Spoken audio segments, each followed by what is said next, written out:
So, bago ko po makalimutan, next Sunday ay Palm Sunday. Tama ba? Hindi nagkamali. Okay. So, kaya pagandaan po natin. Sa atin pong pagbasa mula sa lumang tipan, ang sabi po dyan, ang Diyos ay gagawa ng bagong bagay. Ang Diyos ay gagawa ng bagong bagay. Now, ano pong tinutukoy ng propeta sa pamagitan niyang salitang yan? Tumutukoy ba ito sa bagong bagay sa buhay natin, kagaya ng bagong promotion, bagong bahay, bagong kung ano man? Now, tandaan po natin na ang mga bagay na ipinahayag sa banal na kasulatan ay tumutukoy sa specific na bagay o pangyayari. And particularly ito pong pahayag na ito ay tumutukoy sa bagong bagay na gagawin ng Panginoon sa pamamagitan ng Panginoong Yesus. Okay? So kaya, titignan po natin yung bagay na yan.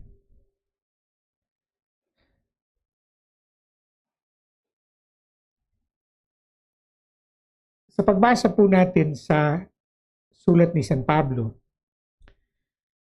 mula sa sulat niya sa mga taga-Pilipos, makita po natin dito yung kanyang pahayag.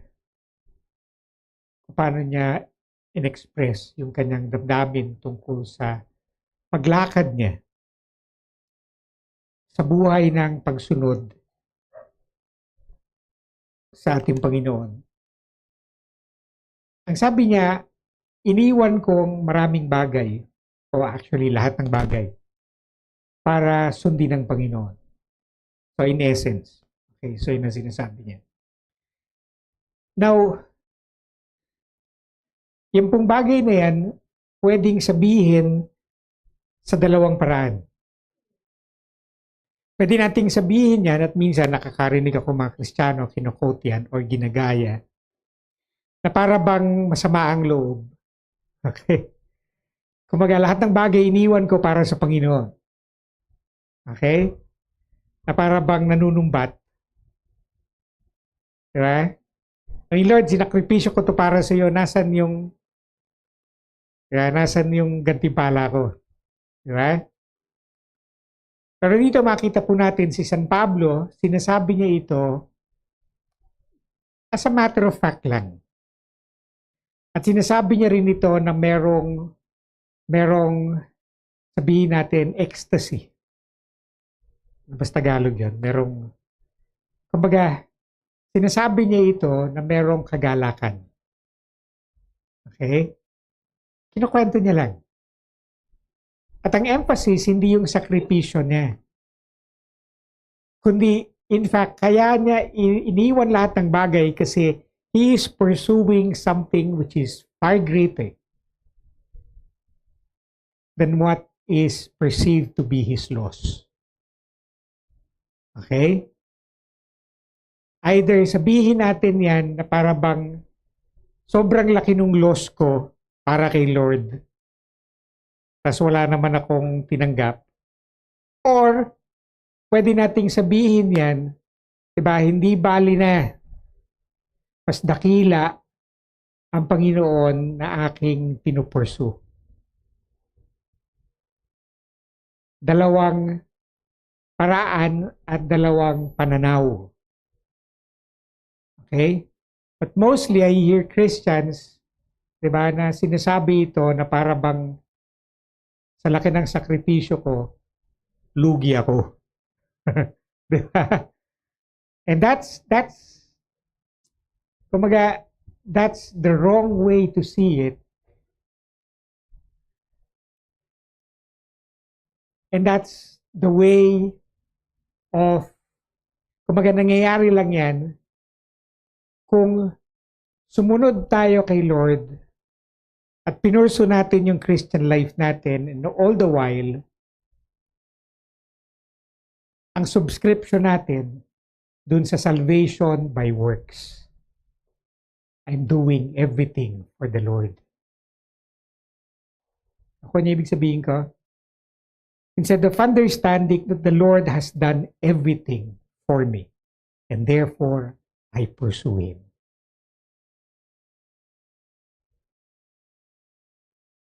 Once we understand this new thing that the Lord has done,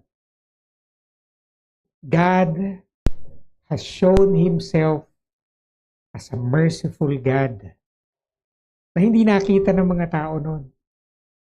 Diba, all they saw was the law, diba, the must do and the mustn't do, diba, mga bawal at kung ano lang yung pwede. Nakita nila noon ang Diyos na mapaghiganti, ang Diyos na binabantayan tayo 24/7 kung kailan tayo magkakamali. At pag nagkamali tayo, lagot tayo. But in Christ, pinahayag sa atin at pinakita sa atin ng Diyos, hindi pala ganon. God is a forgiving God.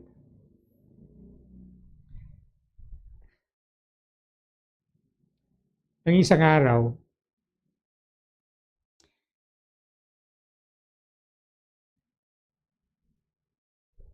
may pinapanood ako na Korean drama.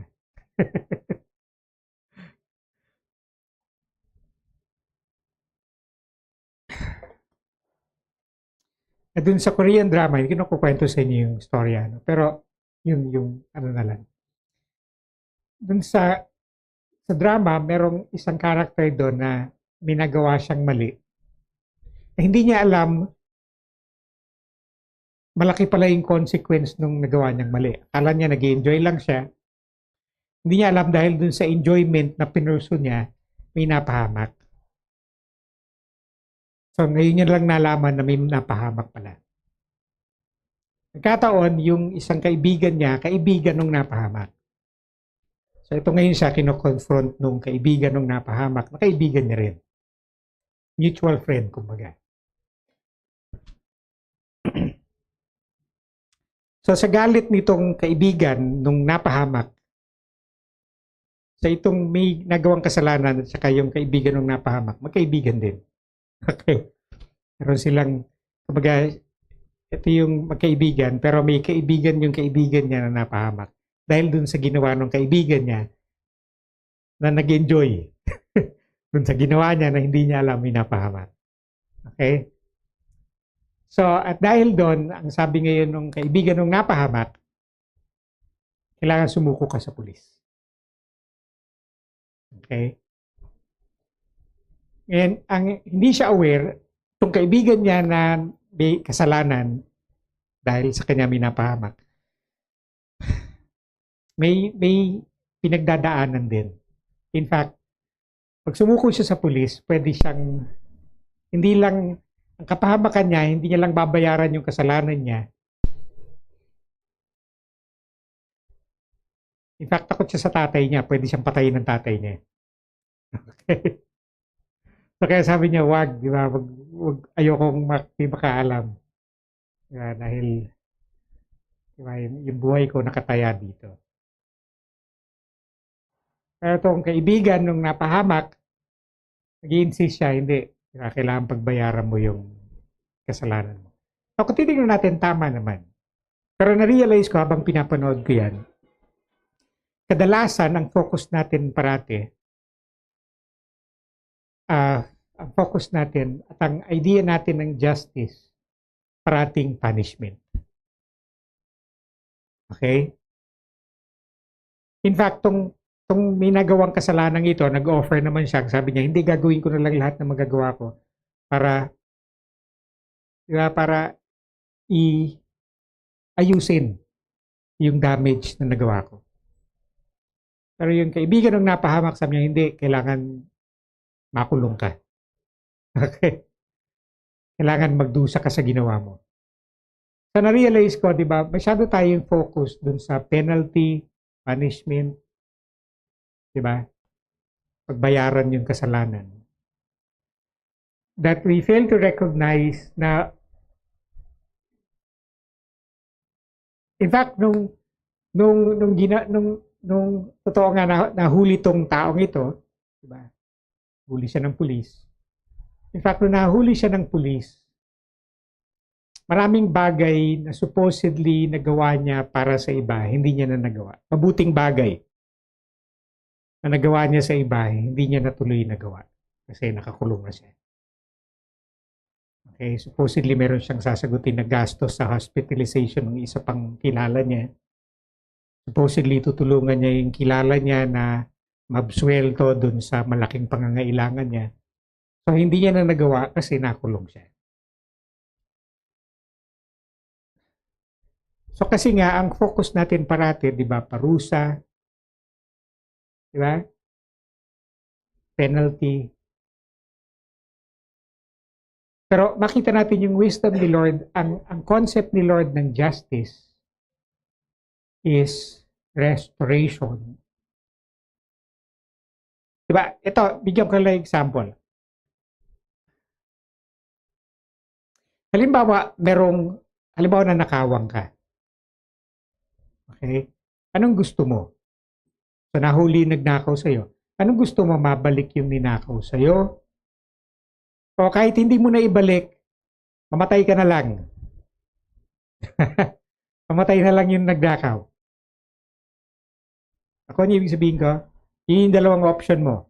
Ma-restore sa'yo yung nawala sa'yo, or maparusahan. Kahit hindi mabalik sa'yo, basta maparusahan lang yung magnanakaw na yan. So sabihin siya, to think of it, the second option na many people would choose is actually malayo sa konsepto ng Diyos. Hindi yun yung idea ni Lord ng justice. Pero marami sa atin, yun yung concept natin ng justice. Parusa. Diba? Parusa.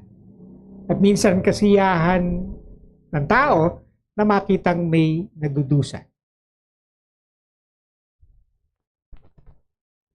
And that is twisted actually. In fact, minsan nababader ako, kaya minsan din ako masyadong Facebook ngayon. Minsan nababader ako dun sa mga video na may saktan, may napahamak, may napahiya, tapos pagtatawanan pa. Pero pang background sound na, no, tatawanan. Yung mga ganon, para bang, ano bang score natin sa EQ? 0? I mean, it should not be normal. And it should never be normalized. Yung kasiyahan natin may nagdudusa, may napapahamak. Samantalang ang turo sa atin ng Panginoon, hindi siya natutuwa kapag kayong masama napahamak. Pero bakit maraming Kristiyano natutuwa kapag ka merong nasaktan at napahamak? At gusto pa natin may maparusahan. So, intention ni Lord, hindi parusa, restoration. Yung nawala, mabalik. Yung nasira, mabuo.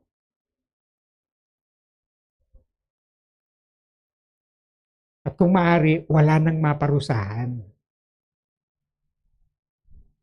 Okay, nakukuha niyo yung ibig sabihin ko? Yun yung lumang konsepto ng tao at kaya naghihirap ang tao, hindi gawa ng Diyos kadalasan. Gawa mismo ng tao. Marami sa mga sufferings natin, masasabi ko, although this is rough estimate, hindi to statistics, hindi to scientific, pero in my opinion, kumbaga 99% ng sufferings ng tao, gawa ng tao.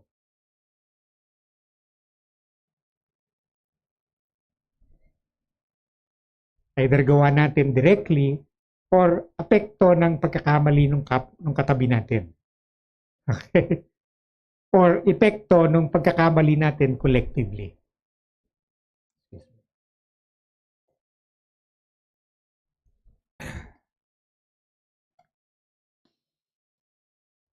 Pero ang Diyos, di ba, pinakita sa atin sa panahon ng Panginoong Yesus na tinatawag sa Bible na huling araw. Di ba, ang Diyos sa huling araw ipinahayag sa atin itong bagong bagay. Ang mabuting balita na ang Diyos natin hindi malupit, hindi mapaghiganti. Ang Diyos natin nagpapagaling. Yung kasalanan natin hindi niya tinuring na legal offense. Kasi ang kasalanan, tinignan mo na legal offense, kailangan niya ng parusa. Pero ang kasalanan natin, tinignan ng Diyos, not as a legal offense, but as a disease. Sino sa inyo dito yung gusto niyo magkasakit? Taas ang kamay. Sino sa inyo dito yung sinulat niyo sa diary niyo kahapon o last year, 'di ba? Nabala ko, 'di ba, sa May ganito, 2025, bala ko magkasakit. Sino sa inyo ang kasama sa plano niyo at pangarap niyo magkasakit? Meron ba? Wala. Wala sa atin may gustong magkasakit. Okay?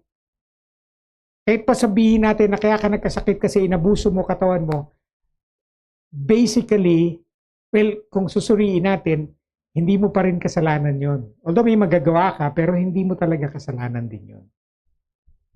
At least sa mata ng mas malawak na pag-iisip. Okay? Hindi ko sinasabi abusuhin mo katawan mo. Pero minsan inaabuso natin ang katawan natin dahil meron tayo na sense at the back of our mind na need.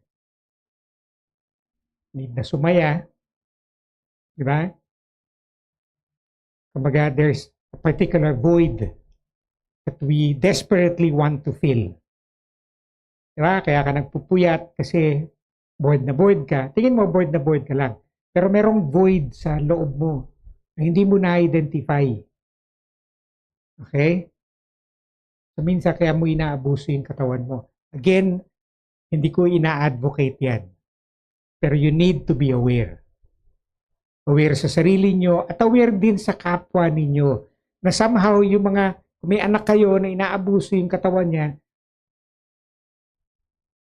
huwag nyo nang parusahan. Kailangan mag-reach out kayo, tulungan. Alamin, di ba, anong nangyayari sa'yo? Di ba? Kasi tayo mga Pilipino, lalo na tayo mga Pilipino, unang ang course of action natin parati sa mga anak natin pagalit.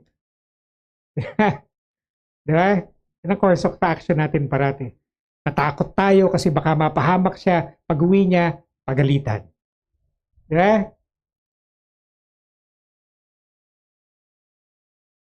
Natakot tayo kasi nahulog sa puno. Anong unang response ng magulang, lalo na Xers at boomers. Di ba? Nahulog sa puno, sasapakin, tatanga-tanga. Lampa. Ako niya yung sabihin ko, hindi ko alam kung yung iba sa inyo naranasan nyo pa yan. Sino sa inyo naranasan nyo pa yan?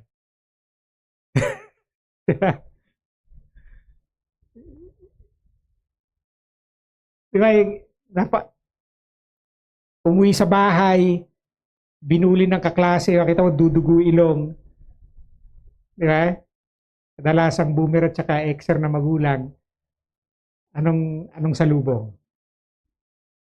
Di ba? Gugulpin pa yung bata. For some reason, they do that.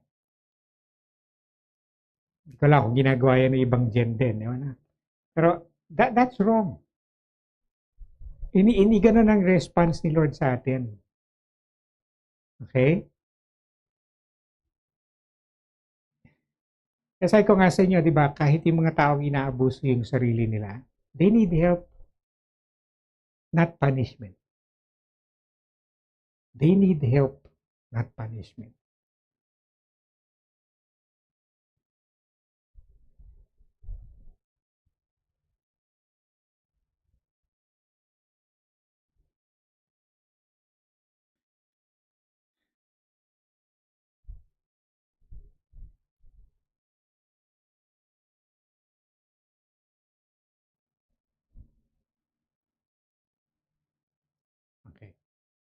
Anyway, so gusto kong makita natin at maintindihan natin ano ba yung attitude ni Lord sa atin. Si Lord, makita natin although He is capable, powerful, and He has all the right in the world to do kung ano man gusto niyang gawin. Pero makita natin yung pasensya sa atin ni Lord, sobra, sobra, sobra, sobra, sobra. Naranasan nyo ng mag-advise sa isang tao na suicidal? Naranasan ko.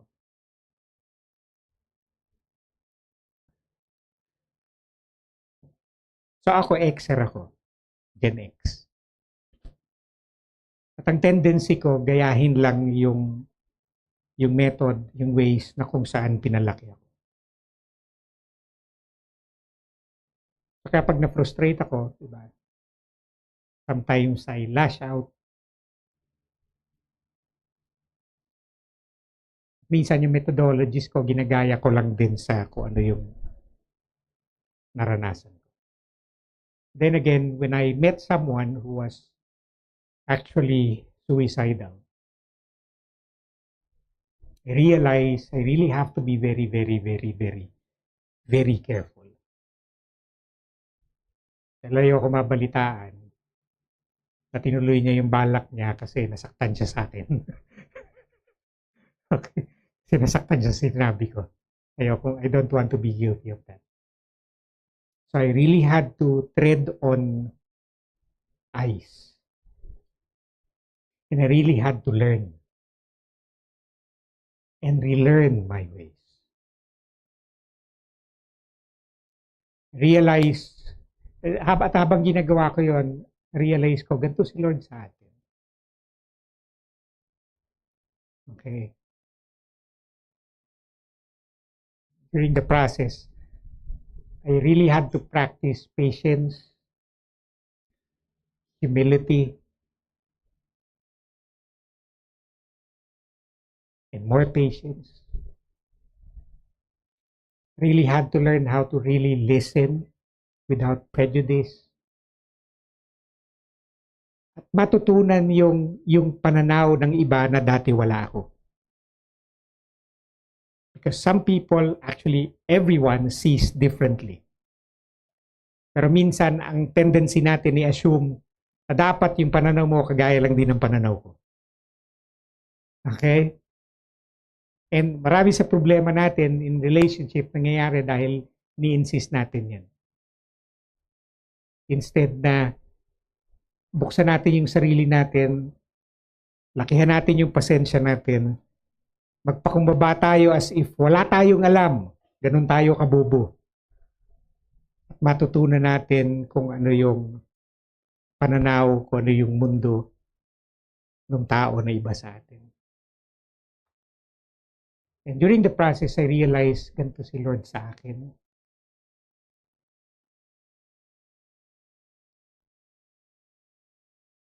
Kaya hindi kalabisan, na-extend ko pa yung sarili ko para sa iba. Dahil ko alam lang natin kung gaanong kabait si Lord sa atin. Kagaya ni Pablo, di ba? Pwede nating i-abandon yung pride natin, yung achievements natin, lahat na hindi sasamaan loob natin balang araw dahil Lord, nasa na?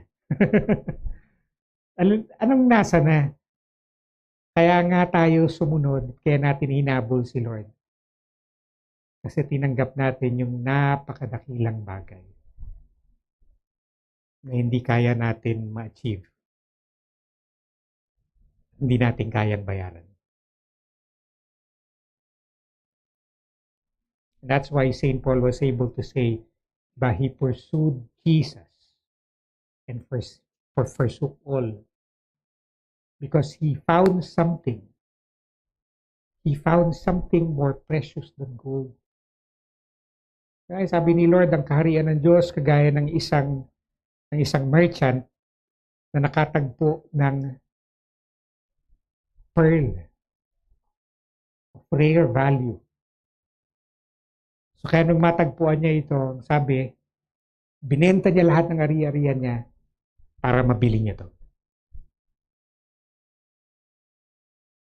That's what Paul is saying. Pag na-realize natin kung gaano kabait ang Diyos, kung gaano kalakila ang biyaya ng Diyos. Okay? Dalawang paraan na pwede natin paglingkuran ng Diyos. Pinaglilingkuran natin ng Diyos para makamit natin ang langit. O pinaglilingkuran natin ng Diyos dahil sobrang bait ng Diyos. Ang langit hindi niya pagkakait sa atin. Kahit pa hindi tayo perfecto.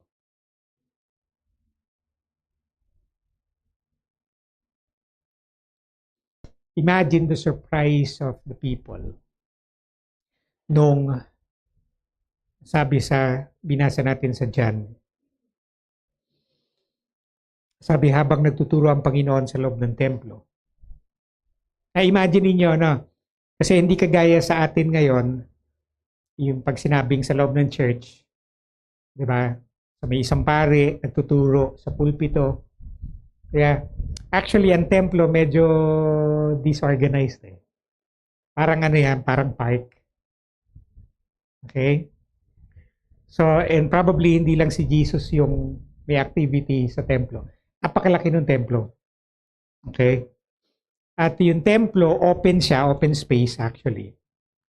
Ang may bubong lang doon yung temple proper, yung building.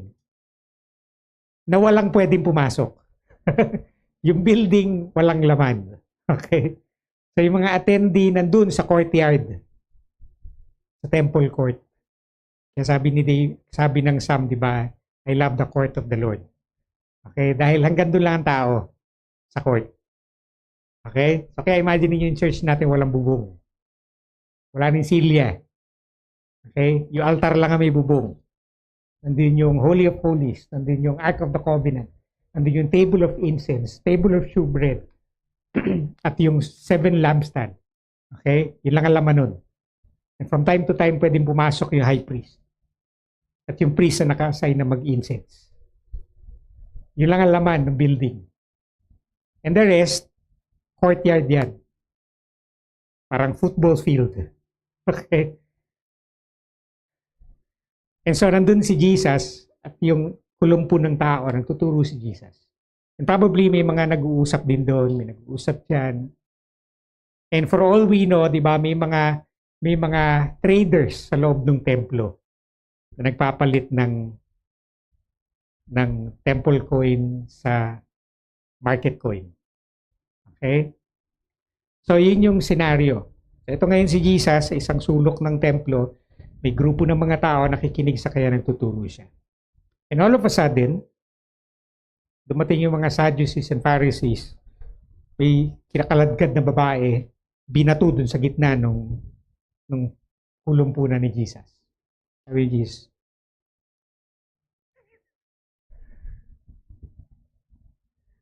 sabi, nahuli namin yan. Malandi ang babae niya. Nangangalo niya. Now, the strange thing is, ba't yung babae lang hinuli nila? Ano? Sa batas, ang guilty dapat doon yung lalaki. Kaya, mabalikan nyo batas ni Moses. Ang dapat pe-persecute nila yung lalaki. Una sa lahat. Pero ba't yung babae lang ang kinaladkad nila? So, kaya may mga theory dyan. Anyway, and basically yung theory, sineset up talaga nila si Lord. Okay? So, tinetest nila si Lord. So, pero makita natin very surprising yung response ni Lord, ano? Sabi nila, sa batas, 'di ba? Sabi pagka ganyan dapat patayin sa pambabato. Pero makita natin yung response ni Lord. Imbis na sabihin niya, sige, sundin niyo yung batas. Patayin yan. Sorry nagkasala kayo. Diba? The response ni Lord was to give the sinner some sort of covering and protection. He protected the sinner.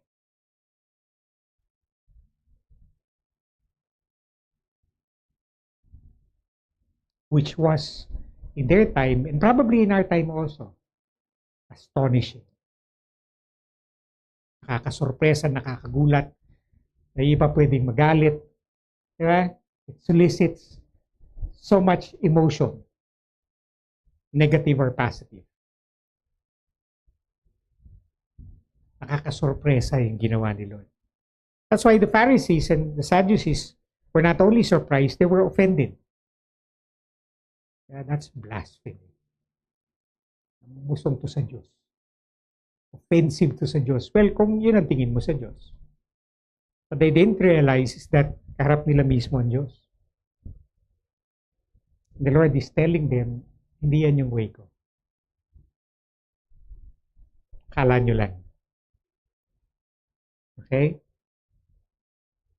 Sa Bible, even the Bible writers, they use methods para i-convey nila sa atin kung paano nila na-encounter si Lord. And usually, may tinatawag na anthropomorphism.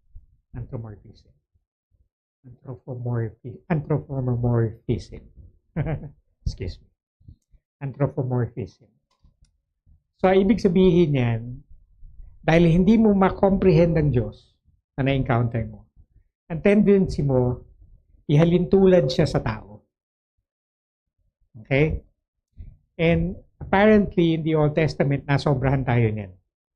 To the point na nire-reflect natin masyado yung sarili natin sa Diyos. To the point na ginawa natin ang Diyos ayon sa sarili nating larawan. Ayon sa sarili nating inis, ayon sa sarili nating galit, ayon sa sarili nating bias. Describe natin kay Lord yung sarili nating ayaw at yung sarili nating gusto. And that's what happened. Mostly in the Old Testament. Okay? So kaya ngayon, meron tayong larawan ng Diyos. Ganito ang Diyos, ganyan. So kaya when the Lord came as a human being in Christ Jesus, daming surprises. Yeah?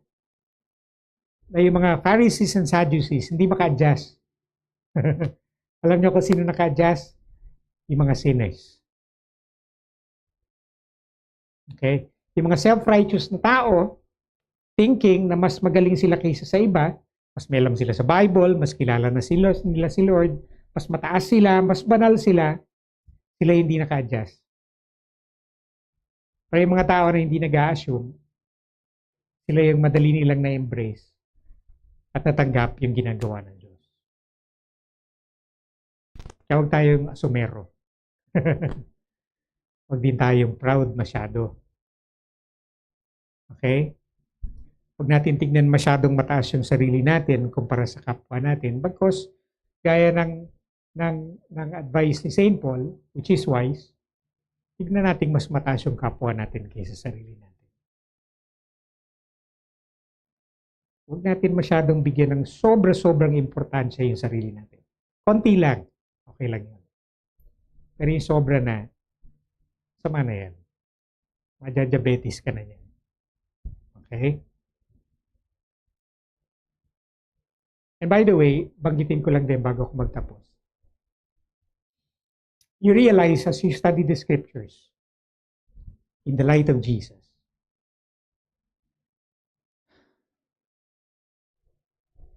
yung concept ng holiness sa Old Testament na pinopromote pa rin ng evangelicalism ngayon is so different from the concept of holiness according to Jesus Christ. Ang concept na holiness na very popular at kinalakihan din ng marami sa atin is more of perfectionism and more on performative. Pakita natin yan yung ginagawa ng mga Sadducees and Pharisees. More of external. Ito na yung nakikita. Pero makita natin, pinakilala sa atin ng Panginoon yung klase ng kabanalan na more on internal and can be summarized by one word. Nalala ko tuloy sa Deacon Ben, one word. Can be summarized by one word.